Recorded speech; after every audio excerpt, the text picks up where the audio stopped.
There's a bit of a treasure trove that I'm not sure how to start doing content on because Switzerland has funded what remains the largest publicly funded research program in the world on the societal effects of the COVID-19 pandemic crisis. And the results, they are starting to come in.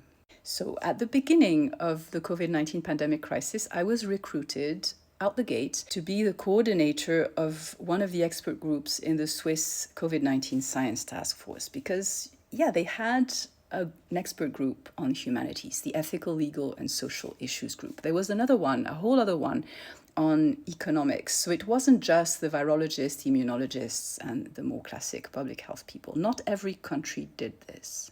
I have lots of stories to share about this period in all of our lives, but this is not the topic here. Here it's just background, because fast forward 2 years, and Switzerland, the same country that included the humanities out the gate in its science advisory board, essentially, also funded a national research program into the social effects, the societal effects of the COVID-19 pandemic crisis. The National Research Program number 80.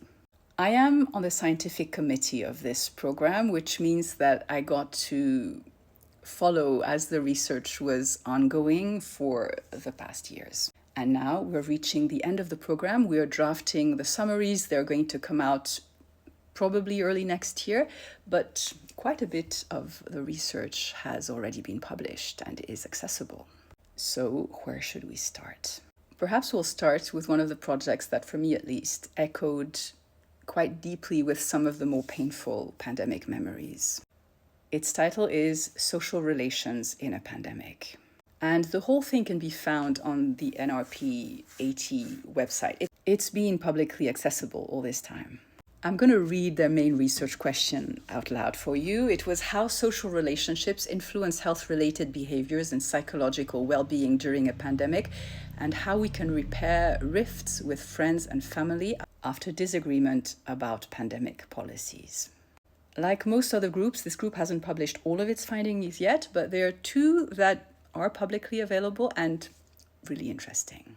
So first, and perhaps unsurprisingly, the researchers found that group affiliation was a strong predictor of health protective behavior in the crisis. And the reason why it's not surprising is that we humans tend to have a degree of conformity in our decision making. When we are trying to make a decision, we look around us and we see what others are doing and what they are advocating, and we will tend to conform to some degree at least to whatever people around us are doing. It's not all bad. It's a massive time saver when conditions are right, and of course it can lead us astray when they're not. But here the researchers took this one step further because they teamed up with citizen scientists and they gamified the whole thing. They made a serious game in which they could manipulate social affiliation to see if they could get people to adopt certain behaviors based on group identification. And as it turns out, it worked, and quite quickly as well. We sometimes had experiences of this in real time. Many of us saw people close to us go down rabbit holes and giving us whiplash with how fast they changed their views on many things. But this capacity to identify with communities faster than we think it happens can also be used in a beneficial way in a pandemic crisis if we encourage people to identify with groups who are having prudent behaviors. The other finding of this group that I find really fascinating is that they developed an intervention for conflict mediation by lay citizens, essentially. Because, interpersonal conflicts got worse during the pandemic crisis, and this damages well-being. So, again, with citizen scientists, they developed a conflict counseling guide for lay citizens.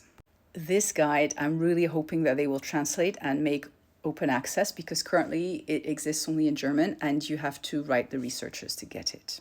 So this is a very low threshold intervention. You basically get your hands on a guide, hopefully in your language by the time the need arises again, and you get a bunch of people who want to do this, and you can do this during the initial phase of a crisis, during the phase we might call the honeymoon phase, when solidarity is surging and people are wanting to do community-minded things. This is not something that necessarily lasts, but it does exist at least at the beginning of a crisis. And you get them to train at this point for the management of conflicts that will perhaps likely arise later on. This is basically a resilience intervention for communities and by communities. I distinctly remember during one of the holiday seasons of the pandemic crisis, I was on a radio program in the French-speaking part of Switzerland, and this was basically the scientists will answer your questions now type of thing.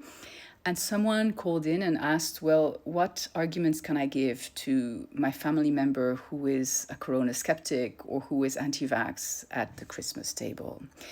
And I remember saying, look, there's lots of facts, there's lots of answers you could give. Here are a few examples, but let me encourage you to look at this from a different angle.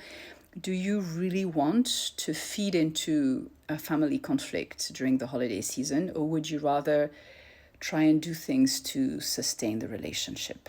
I may or may not have cited discussions that I had with my evangelical grandmother, who would always say that she would pray for me very visibly. And when I grew up and realized that I was not going to convince her, I would just answer, I love you too, Grandma. So here I said something to the effect of, would you really rather be fighting than protecting your relationship at that time? And I remember being very frustrated that I had nothing better to offer. And I'm very relieved that perhaps now we will. Yeah.